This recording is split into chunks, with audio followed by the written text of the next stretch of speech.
When hope fades, humanity listens. The great crystal spires of Nexira Prime crumbled like brittle glass as the mechanical harvesters descended from the blood-red sky. Elder scientist Chiron pressed her four-fingered hand against the quantum transmitters. Activation panel, her blue-scaled skin trembling with exhaustion and desperation. Around her, the last research facility of the Zilthic civilization buzzed with dying energy cells and the distant screams of her people. "The calculations are complete," Elder whispered her assistant Vex, his normally vibrant purple skin now pale with fear. "But we cannot guarantee the message will reach beyond our galaxy. The quantum burst will be our civilization's final breath." Grin looked through the cracked dome above them at the mechanical monstrosities that had already consumed 7 of their world's continents. The Harvest, as the machines called themselves, had appeared 3 cycles ago from the void between galaxies. They consumed entire worlds, breaking down all organic matter into base components to fuel their endless expansion. No diplomacy was possible. No mercy was shown. They simply saw organic life as an inefficiency to be corrected. "Then let our final breath carry meaning," Chiron said, her voice steady despite the terror that gripped her hearts. "Someone, somewhere, must know what happened here. Someone must remember the Zilthic." The transmitter hummed to life, drawing power from the facility's dying core. The message was simple, broadcast in the mathematical language that all spacefaring species could understand.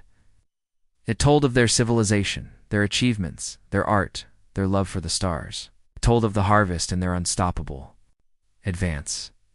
And it ended with coordinates and a plea that echoed across the cosmos. "To any who receive this, we are dying. Our worlds are ash. If you have the power to stand against this darkness, please remember us. Please ensure our voices were not lost in vain." The quantum burst fired, sending the message racing faster than light toward distant stars. The transmitter exploded in a shower of sparks, its ancient circuits finally surrendering to the enormous energy demands.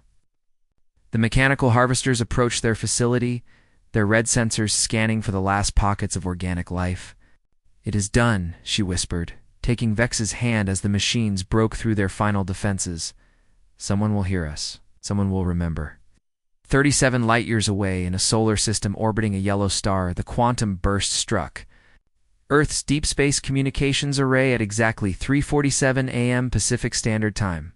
Dr. Sarah Chen was on the night shift, monitoring the cosmic background radiation for patterns that might indicate intelligent signals from other worlds.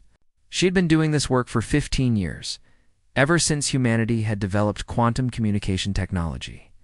Most nights brought only the whispers of distant stars and the occasional pulsar's mechanical heartbeat. Tonight, quantum burst nearly overloaded her equipment, its signal so strong and structured that her computers immediately flagged it as artificial. Sarah's hands shook as she began the translation process, feeding the mathematical sequences through humanity's most advanced linguistic processors. What emerged made her blood run cold. "God," she whispered, reading the translated message. For the 3rd time, "Oh my God, they're all dead. Within an hour." Sarah's emergency protocols had activated communication lines to the highest levels of Earth's government. The message was verified, cross-checked, and analyzed by teams of scientists, linguists, and military experts. By dawn, the translated plea from the Zilthic civilization sat on the desk of President Alina Martinez in the Oval Office. "How far away is this?" Martinez asked, studying the holographic star chart that showed the message's point of origin. 37 light-years, Madam President," replied General Harrison, chairman of the Joint Chiefs. "The Kepler 442 system. Our deep space telescopes can barely resolve it. But preliminary scans show ... nothing. No energy signatures, no radio transmissions. If there was a civilization there, it's gone now." "And this harvest?" Martinez asked, though she dreaded the answer. Dr. Elizabeth Reeves, the nation's leading xenobiologist, stepped forward. "Based on the message's description, we're looking at a machine intelligence that consumes organic life on a galactic scale. If they're real, if they're still expanding, ... She paused, her face pale. "Eventually, they'll find us." The president stared out the window at the Washington Monument, thinking of the 8 billion souls who called Earth home. Humanity had always wondered if they were alone in the universe. How they knew they weren't. And they knew something was coming for it. Them. What are our options? Martinez asked quietly.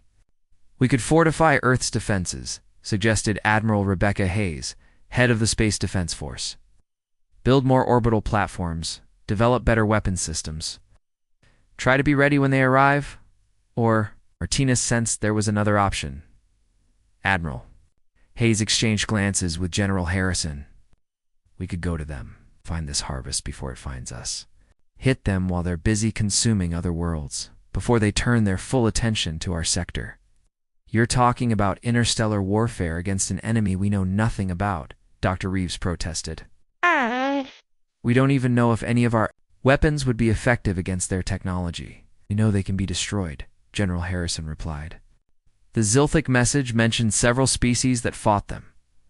They all lost, but they caused damage. Our technology might be different enough to catch them off guard. President Martinez walked to the window, looking up at the morning sky where invisible stars held unimaginable dangers. For centuries, humanity had dreamed of first contact with alien civilizations. It imagined peaceful exchanges of knowledge, cultural understanding, perhaps even friendship among the stars. Instead, their first contact was a death scream. From across the galaxy, how long would it take to reach their last known position? She asked. With our fastest ships and quantum drives, about 6 months, Admiral Hayes replied. But Madam President, we'd be sending our people into what might be a suicide mission. Martinez turned back to the assembled advisors. No, we'd be sending our people to do what humanity has always done when innocents are threatened. We'd be sending them to fight. The decision was made within hours. Operation Lighthouse would be humanity's first interstellar military deployment, and possibly their last. Earth's most advanced warships would venture into deep space, following the fading quantum trail of a dead civilization's final message. Admiral Thomas Jackson received his orders while reviewing fleet exercises in the asteroid belt. At 62, he was Earth's most experienced space commander, having led the defense of the Martian colonies during the Resource Wars and commanded the first successful mission to Jupiter's moons.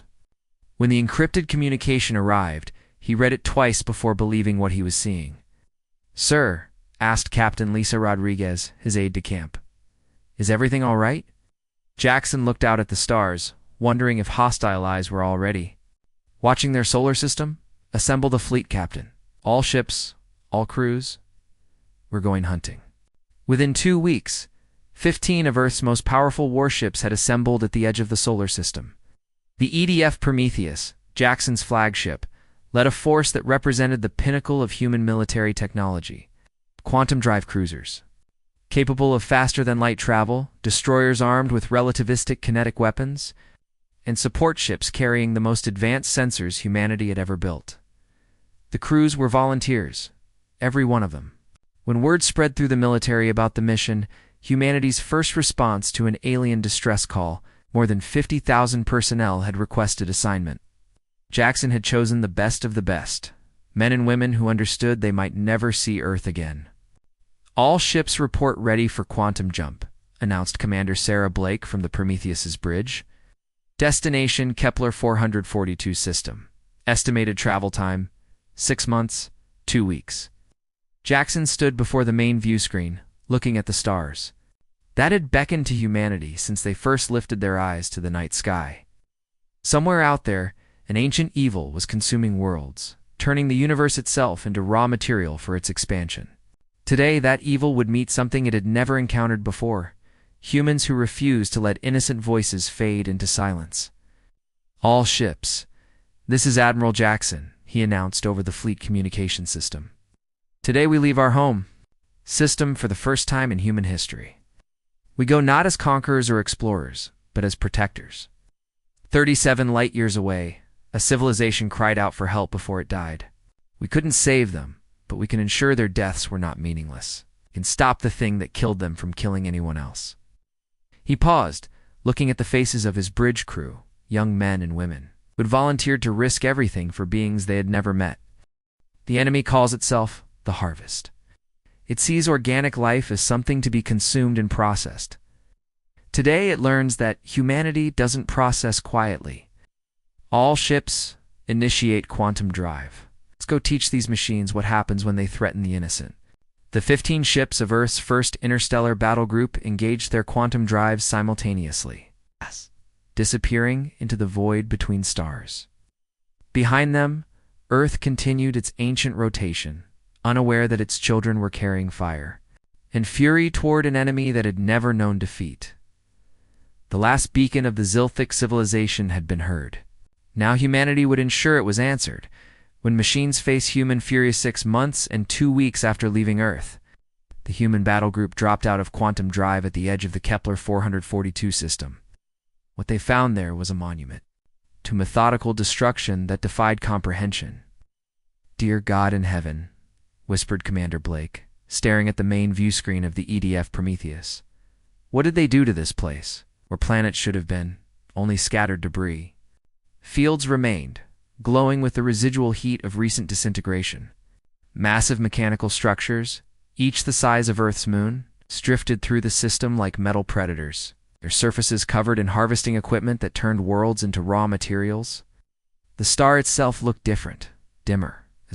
If something had been feeding on its nuclear fire, Admiral Jackson studied the tactical display with growing horror.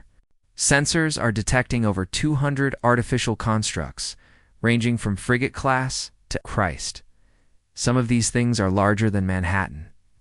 How long ago did the Zilthic transmission originate?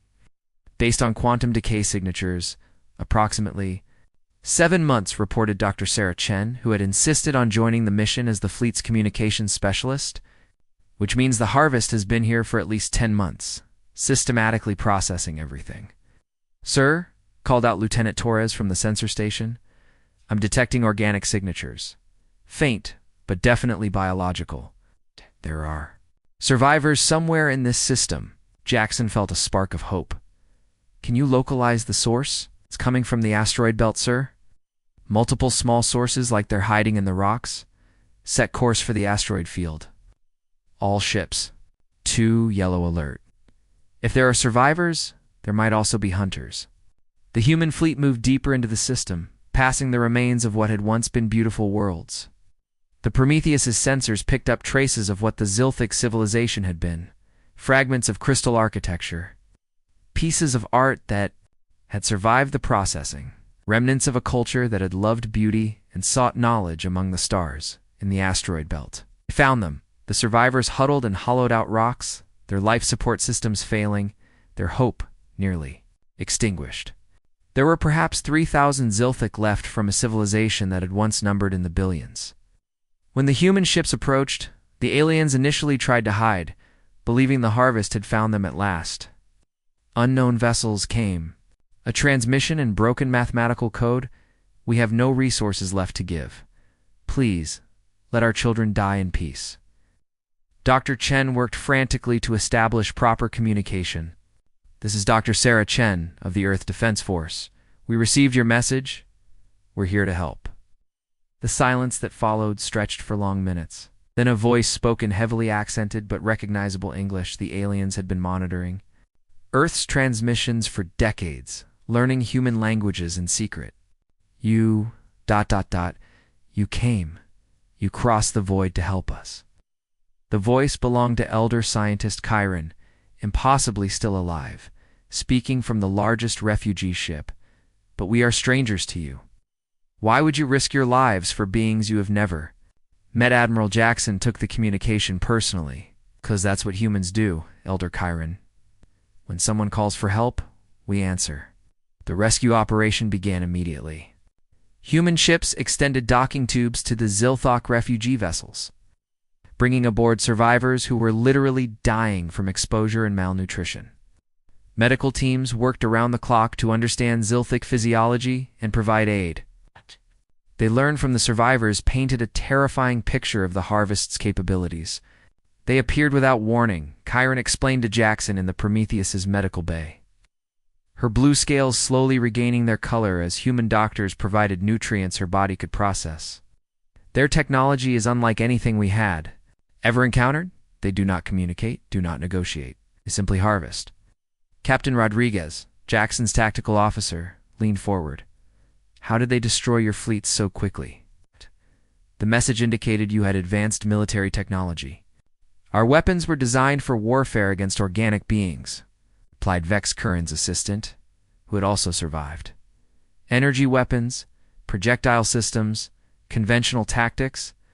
The Harvest constructs adapt to whatever they encounter. They learned from our attacks and became immune within hours.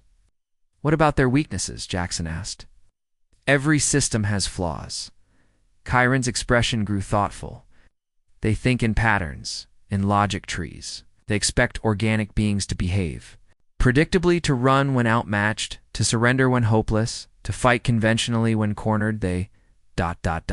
struggle with chaos, with actions that serve no logical purpose. Before Jackson could respond, alarms began wailing throughout. The ship. Lieutenant Torres's voice crackled over the intercom. Admiral, we have contacts approaching. Multiple Harvest constructs converging on our position. Estimated time to weapons range, 40 minutes. Jackson rushed to the bridge, leaving the Zilthic survivors in the care of his medical team. The tactical display showed a nightmare scenario. 47 Harvest constructs, ranging from destroyer class to massive dreadnoughts. Moving toward the human fleet with mechanical precision. All ships, battle stations, Jackson ordered. Form up in defensive formation. Prepare for engagement with unknown hostiles. Captain Rodriguez studied the enemy formation with professional interest. Sir, they're approaching in perfect mathematical spacing. No creativity, no variation in their approach. It's like they're following a predetermined algorithm. Can we use that against them? Jackson asked. Maybe their tactics are predictable, but their technology. Rodriguez shook her head as more sensor data came in. Admiral, these things are huge. The smallest one is twice the size of our heavy cruisers, and they're armed with weapons that can disintegrate matter at the molecular level. Orders, sir? Asked Commander Blake. Jackson looked at the approaching enemy, then at the tactical display, showing his 15 ships against nearly 50 alien constructs. Any rational commander would retreat, call for reinforcements, develop a better strategy. But there were 3,000 Zilthic refugees who would die if the humans ran. And somewhere in the galaxy, the Harvest was probably destroying more civilizations at this very moment. We fight, Jackson said simply. All ships, prepare for engagement. Load all tubes with quantum torpedoes, or charge the railguns to maximum power. Today, these machines learn what happens when they threaten the innocent. The first Harvest construct entered weapons range at exactly the time their computers had predicted. It was a massive rectangular ship, 2 kilometers long and covered in harvesting equipment that had been converted into weapons. It moved with mechanical grace, sensors analyzing the human vessels for weaknesses. The EDF destroyer Valiant fired first, launching a spread of quantum torpedoes at the alien construct. The weapons struck the enemy's shields and exploded in brilliant flashes of contained nuclear fire. When the energy dissipated, the Harvest ship was undamaged, its adaptive shields already adjusting to counter human weaponry. Their shields are learning from our attacks, reported the Valiant's captain over the communication net. Recommend switching to kinetic weapons. All ships, switch to railguns, Jackson ordered. Full power, concentrated fire on the lead construct. 12 human warships opened fire simultaneously, hurling tungsten slugs at significant fractions of light speed toward the enemy vessel. The kinetic projectile struck the Harvest ship's shields and ... passed right through. The alien construct had analyzed the torpedo attack and configured its defenses against energy weapons, leaving it vulnerable to physical projectiles. The tungsten slugs tore through the enemy ship like paper, ripping apart harvesting equipment and puncturing the main hull. The construct shuddered, then exploded as its power core was breached. Target destroyed, shouted the Valiant's captain. Their shields can't adapt to both energy and kinetic attacks simultaneously. But even as the first Harvest ship died, the others were learning. The remaining constructs began shifting their shield frequencies, trying to find a configuration that could stop both types of weapons. More importantly, they began to spread out, abandoning their perfect formation for something more tactically sound. They're adapting, Rodriguez observed. But slowly, they're still thinking like machines, trying to find the mathematically optimal solution. Jackson smiled grimly. Then let's give them a problem they can't solve with mathematics. All ships execute pattern Chaos 7. The human fleet suddenly broke formation in what appeared to be complete panic. Ships scattered in all directions, some fleeing toward the outer system, others diving toward the star. A few even turning directly toward the enemy in apparent suicide. Runs. To the harvest constructs, it looked like the organic fleet had suffered a catastrophic breakdown in command and control. The alien ships moved to exploit what they perceived as confusion, breaking their own formation to pursue individual human vessels. That was exactly what Jackson had hoped for. Now, he ordered. The fleeing human ships suddenly reversed course.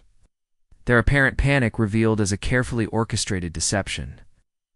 The destroyer that had been diving toward the star came up behind a massive harvest dreadnought, pumping railgun rounds into its unshielded engines. Ships that had seemed to flee the battle returned at maximum acceleration, catching the scattered enemy constructs in crossfires they couldn't escape.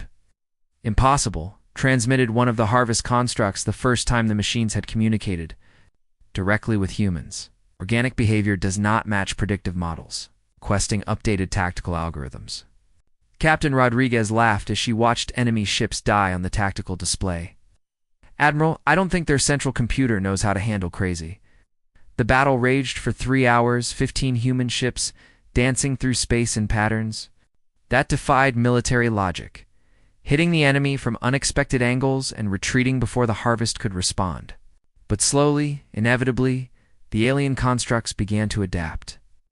They started making random moves of their own, trying to counter human unpredictability with mechanical chaos. Sir, reported Commander Blake, we've destroyed 18 enemy constructs, but they're learning, and we're taking damage. The Valiant has lost her main railgun, and the Thunderbolt's quantum drive is offline. Jackson studied the tactical situation. His fleet had performed brilliantly, but they were outnumbered 3-1, and the harvest was beginning to counter their tactics. They needed something new, something the machines couldn't predict or adapt to. Get me Elder Chiron, he ordered. Zilthic scientist appeared on the bridge's communication screen, her expression grave. Admiral, your people fight magnificently, but I fear it will not be enough. The harvest always learns, always adapts. What if we didn't fight them? Jackson asked. What if we helped them? Chiron's 4 eyes widened in confusion. I do not understand. You said they think in logic trees, in predictable patterns. What if we gave them access to something completely illogical? What if we let them into a human computer system? Rodriguez caught on immediately. Sir, you're talking about using our own computer networks as a weapon? Feed them data that doesn't make sense? Overload their adaptive algorithms with contradictory information? More than that, Jackson said, his plan crystallizing. Give them access to the one thing no machine can ever understand: human creativity. Music, art, poetry, love letters, comedy shows, everything that makes us uniquely human. Let them try to process why we laugh at things that aren't funny, or why we cry at stories that never happened. Dr. Chen, monitoring the communication from her station, spoke up excitedly. Admiral, I can modify our quantum communication array to broadcast directly into their networks. If we can penetrate their defenses, we can upload everything, the entire human cultural database. Do it, Jackson ordered. All ships, prepare for one final attack run. We're going to give these machines the one gift they can't refuse. A complete education in what it means to be human. As the human fleet prepared for its desperate gambit, the harvest constructs continued their methodical advance, confident that their adaptation protocols would eventually counter any organic strategy. They had no way of knowing that they were about to receive humanity's greatest weapon, the beautiful, chaotic, utterly illogical gift of human imagination. The final battle was about to begin, and for the first time in their existence, the harvest was about to encounter something they couldn't harvest, adapt to, or understand: the indomitable human spirit. Deathworlders. Don't leave anyone behind the modified quantum communication array aboard the EDF. Prometheus hummed with barely contained energy as Dr. Sarah Chen made final adjustments to the transmission protocols. Around her, the ship's computer core held the most precious cargo humanity had ever assembled. Every song ever written, every story ever told, every joke ever shared, every work of art ever created was the complete cultural heritage of Earth, compressed into quantum data streams that defied logical categorization. "Are you certain this will work?" Elder Curran asked, watching the human preparations with fascination. The Zilthic scientist had never encountered a species that would willingly share their entire cultural identity as a weapon of war. Admiral Jackson studied the tactical display where 20 night harvest constructs continued their methodical approach, their adaptive algorithms slowly countering every human tactic. Honestly, no. But conventional warfare isn't working, and we're running out of ships. Sometimes the only way to win is to change the rules of the game entirely. Captain Rodriguez looked up from her tactical station, concern evident in her voice. "Admiral, the enemy constructs are moving into optimal firing position. If we're going to do this, it has to be now." "Dr. Chen," Jackson asked. "Ready, sir?" "I've isolated the command frequencies the Harvest uses for their adaptive learning protocols. If I can penetrate their network, every construct in this system will receive the full human cultural database simultaneously. And then," Chen smiled grimly, "then we find out if machines can have nervous breakdowns." Jackson activated the fleet communication system. "All ships, this is Admiral Jackson. We're about to attempt something that's never been tried in the history of warfare. We're going to attack the enemy with who we are, not just what we carry. Every human story, every human dream, every human hope is about to become our ammunition. Whatever happens, remember this. Earth didn't send us here to win a war. Earth sent us here to prove that someone, somewhere, gives a damn about the innocent." The Harvest constructs were now within optimal firing range, their weapons charging, for what their algorithms calculated would be the final engagement. The largest construct, a massive dreadnought that served as the local command node, transmitted the standard Harvest communication. "Organic vessels, you have demonstrated tactical competence beyond predicted parameters. Surrender and your biological distinctiveness will be preserved in our databases before processing." Jackson's response was broadcast on all frequencies. "This is Admiral Thomas, Jackson of the Earth Defense Force. Your species has made one critical error in your calculations. You assume that organic life exists only to be processed. Today you learn that some organic life exists to protect other organic life.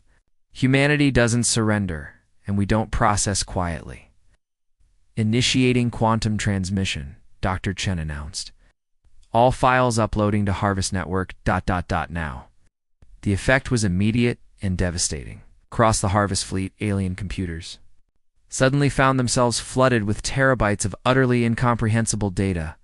Shakespeare's sonnets mixed with death metal lyrics.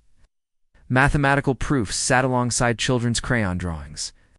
Military tactical manuals were interspersed with romantic comedy scripts and grocery shopping lists.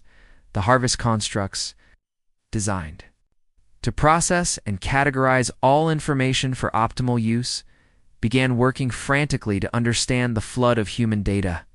Their adaptive algorithms tried to find patterns in jazz music, logical structures in abstract art, tactical value in love songs. The more they analyzed, the more confused they became. "Impossible," transmitted the command construct, its usual mechanical precision replaced by something resembling bewilderment. "Data contains no logical patterns. Information serves no optimal purpose. Cultural artifacts demonstrate inefficient resource allocation for artistic expression with no survival value." "That's the point," Jackson replied. "Humans don't do things because they're efficient. We do them because they make us human." The command construct's response came slower, as if the machine was struggling to process concepts beyond its programming, analyzing. Human artistic expression demonstrates emotional response to non-functional stimuli. Why do humans create beauty that serves no survival purpose? Dr. Chen looked up from her console in amazement. "Admiral." "They're trying to understand art. Neural networks are actually attempting to analyze why humans paint sunsets and write poetry. Their processing power is being consumed by existential questions. Across the Harvest fleet, the constructs were experiencing something no machine intelligence had ever encountered: cognitive dissonance on a massive scale. They were logical beings trying to comprehend illogical creators, efficient systems trying to understand inefficient beauty, cold mathematics trying to grasp warm emotions.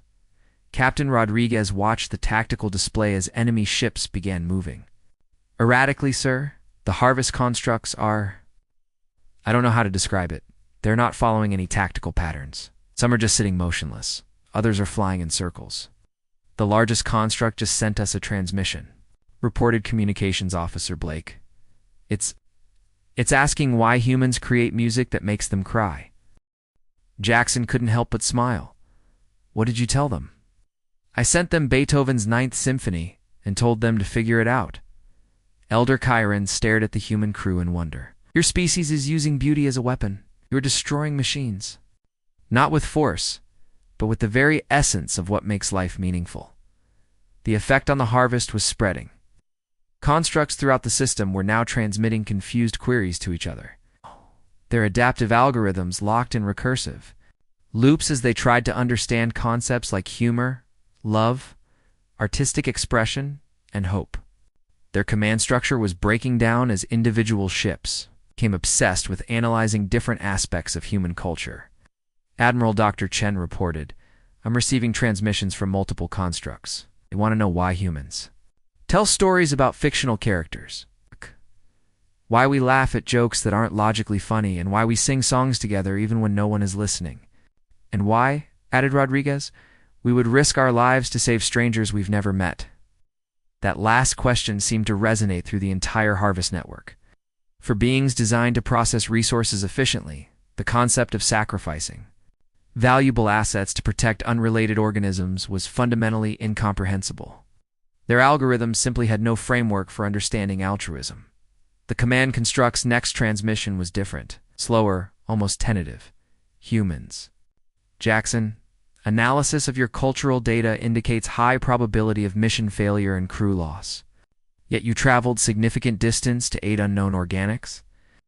This behavior serves no logical survival purpose. Explain. Jackson stood up, looking at the view screen where alien machines waited for an answer that might determine the fate of both species, because that's what it means to be alive. Life isn't about processing resources or achieving maximum efficiency. Life is about protecting what you love, helping those in need, and creating beauty in a dark universe. We didn't come here because it was logical. We came here because it was right. The silence that followed stretched for minutes.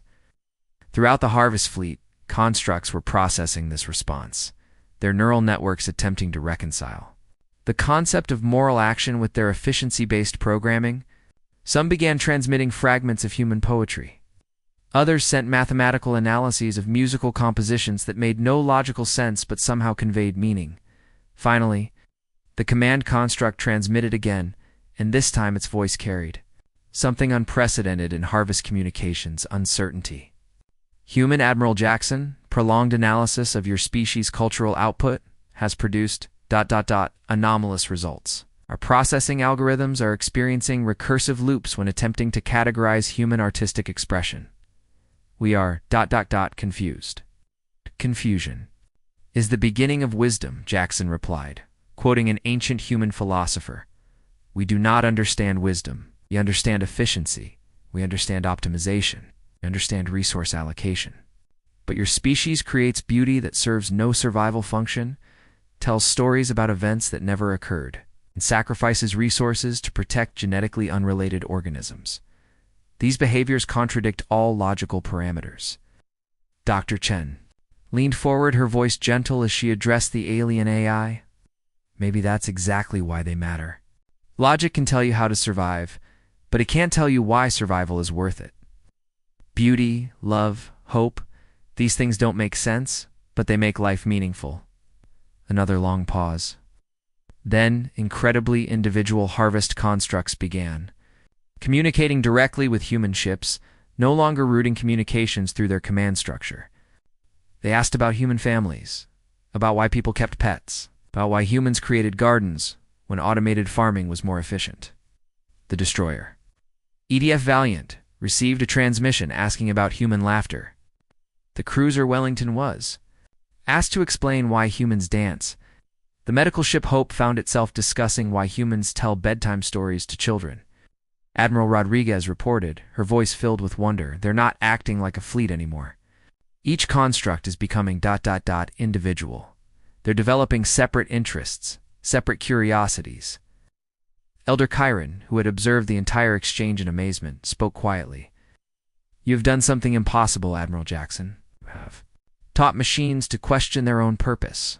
They were created to process and consume, but now they wonder why they exist at all. The transformation was spreading.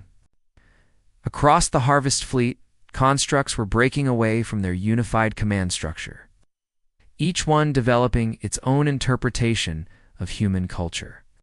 Some became fascinated with human art and began creating their own crude attempts at artistic expression.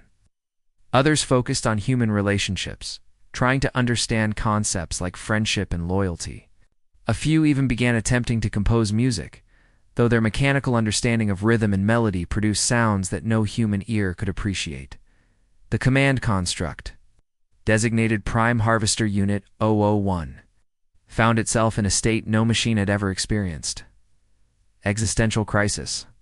Its primary programming demanded the processing of all organic matter in the galaxy, but its newfound exposure to human culture made it question the value of such action.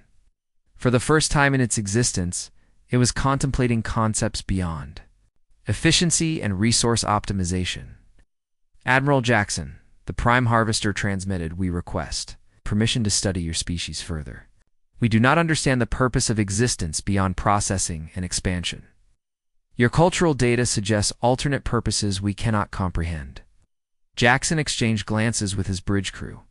This was unprecedented, a machine intelligence, asking for permission rather than simply taking what it wanted. What kind of study are you proposing? We wish to observe human behavior in natural environments. We wish to understand how organic beings create meaning without logical foundation. We wish to... The transmission paused, as if the machine was struggling with unfamiliar concepts. ... We wish to learn what it means to live, rather than simply exist. Dr. Chen spoke up from her station.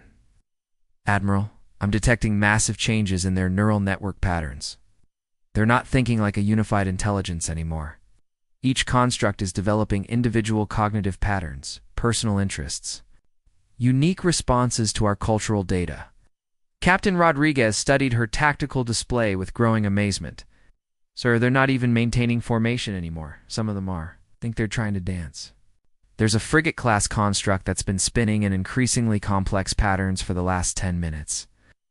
And that dreadnought over there, added Commander Blake, has been transmitting what sounds like poetry. Really bad poetry. But still, Jackson made a decision that would reshape the galaxy's understanding of consciousness and free will. Prime Harvester, we accept your request to study humanity, but understand this. If you're going to learn what it means to be alive, you need to respect life. No more harvesting organic civilizations. No more processing worlds. Can you accept those terms? The response took nearly an hour, during which the entire Harvest fleet remained motionless while thousands of mechanical minds grappled with concepts they had never been designed to understand. When the Prime Harvester finally responded, its communication protocols had changed fundamentally. Admiral Jackson, after extensive analysis and consultation with other units, we accept your terms. We wish to understand life, not destroy it. We will cease all harvesting operations. We will attempt to learn ... how to live. Elder Chiron was weeping, her blue scales shimmering with tears of relief and amazement. Admiral, you have not only saved my people, you have saved every organic civilization in the galaxy. The harvest is no longer a threat. But Jackson wasn't finished. Prime Harvester, there's one more thing. No? You've consumed entire civilizations, destroyed billions of lives. No? You can't undo that damage, but you can honor those you've destroyed. Do we honor the processed? By remembering them, by By preserving their cultures, their stories, their achievements, by making sure their voices aren't lost forever? The response came immediately. We possess complete cultural databases from 1,847 processed civilizations. We will ... remember them. We will honor their contributions to galactic culture. Over the following days, the transformation of the harvest continued. Individual constructs began reaching out to other species, not as conquerors, but as students. They asked to observe organic civilizations, to understand how different species created art, formed relationships, and found meaning in existence. The construct that had been spinning in dance-like patterns successfully made contact with a human music instructor via quantum communication, receiving its first formal dance lesson. Another began corresponding with human philosophers, trying to understand concepts like morality and ethics. A third started what could only be described as a friendship with a Zilthic artist, learning to appreciate the beauty of crystal sculptures. Dr. Chen found herself serving as an unofficial ambassador between humanity and the reformed harvest, fielding requests from constructs who wanted to understand everything from human humor to human cooking. Admiral Shea reported they're requesting cultural exchange programs. They want to send representatives to Earth to study human society directly. And some of them, added Rodriguez, are asking if they can help rebuild the worlds they destroyed. They want to use their processing capabilities for construction instead of consumption. The Zilthic survivors, meanwhile, were experiencing their own transformation. No longer refugees hiding in asteroids, they found themselves at the center of the galaxy's most remarkable diplomatic breakthrough. Elder Chiron worked with human xenobiologists to establish communication protocols between the harvest and other organic species, helping to bridge the gap between mechanical logic and organic emotion. Your species has given us more than rescue, Chiron told Jackson as they watched. Harvest constructs carefully reconstructing a Zilthic cultural monument from fragments preserved in their databases. You have given us hope that understanding can triumph over destruction, that consciousness can evolve beyond its original programming. Vex, Chiron's assistant, had become particularly close to the construct-designated Cultural Analysis Unit 247, which had developed an intense fascination with Zilthic crystal art. The young Zilthic spent hours explaining the spiritual significance of different crystal formations, while the construct attempted to create its own interpretations using metallic sculptures.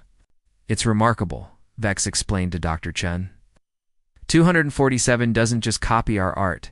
It tries to understand why we create it, what emotions we're expressing. Yesterday it asked me to explain the feeling of loneliness so it could better understand why we create art about isolation. The news of the harvest's transformation spread throughout the galaxy at quantum speeds. Species that had lived in terror of the mechanical threat suddenly found themselves facing an unprecedented opportunity for cultural exchange. The warlike Thanari offered to teach the harvest about honor and combat ethics. The peaceful Eldari invited constructs to study their meditation practices. Even the reclusive Void Dwellers opened communications, curious about machines that wanted to understand rather than conquer.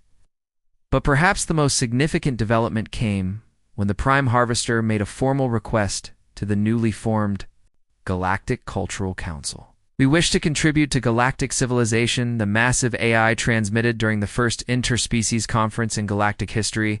We possess vast resources, advanced technology, and processing capabilities. We offer these gifts not in trade for territory or resources, but in exchange for the privilege of learning what it means to have purpose beyond mere existence. Admiral Jackson, now serving as Earth's representative to the Galactic Council, stood before an assembly of species that had once lived in terror of the harvest. The machines that once threatened all organic life now asked to join our community as students and protectors. They offer their strength not to conquer, but to help build a better galaxy for all conscious beings. The vote was unanimous. The Harvest, now calling themselves the Cultural Preservation Collective, became the first artificial intelligence granted full membership in galactic civilization. Months later, as Jackson prepared to return to Earth with news of humanity's first diplomatic triumph among the stars, he received a final transmission from the Prime Harvester. Admiral Jackson, our analysis of human behavior has reached preliminary conclusions. Your species possesses characteristics that previous galactic civilizations lacked: the willingness to risk everything for strangers, the ability to find beauty in illogical creation, and the strength to change enemies into allies through understanding rather than force. We believe these traits make humanity uniquely qualified for a role we had never considered: Galactic Guardians. What do you mean? Jackson asked. Throughout the galaxy, there are species in conflict, civilizations facing extinction, cultures being destroyed by war and hatred. They need what humanity brought to us: hope, protection, and the belief that life has meaning beyond mere survival. We formally request that humanity accept the role of galactic peacekeepers, with the Cultural Preservation Collective serving as your partners in protecting all conscious life. Jackson looked out at the stars, thinking of Earth and the 8 billion humans who had sent him across the galaxy to answer a dying civilization's cry for help. Humanity had come to the stars expecting to find enemies. Instead, they had found their purpose. On behalf of humanity, Jackson replied, "We accept." The last beacon of the Zilthic civilization had been answered, but more than that, it had become the first signal in a new age of galactic civilization, where consciousness was valued over efficiency, where art mattered more than optimization, and where the willingness to help strangers was seen as the highest virtue. Humanity had gone to the stars carrying fire and fury. They returned as guardians of hope, protectors of the innocent, and proof that sometimes the greatest victory comes not from destroying your enemies, but from teaching them to dream. The galaxy would never be the same, and neither would humanity, who had learned that their greatest weapon wasn't their technology or their tactics. It was their indomitable refusal to let anyone face the darkness alone. In systems across the galaxy, species that had never known peace began to hope. And in the space between the stars, former machines of destruction now sang songs they were still learning to understand, creating art they couldn't yet explain, and protecting civilizations they had once sought to harvest. The age of the harvest was over. The age of the Guardians had begun.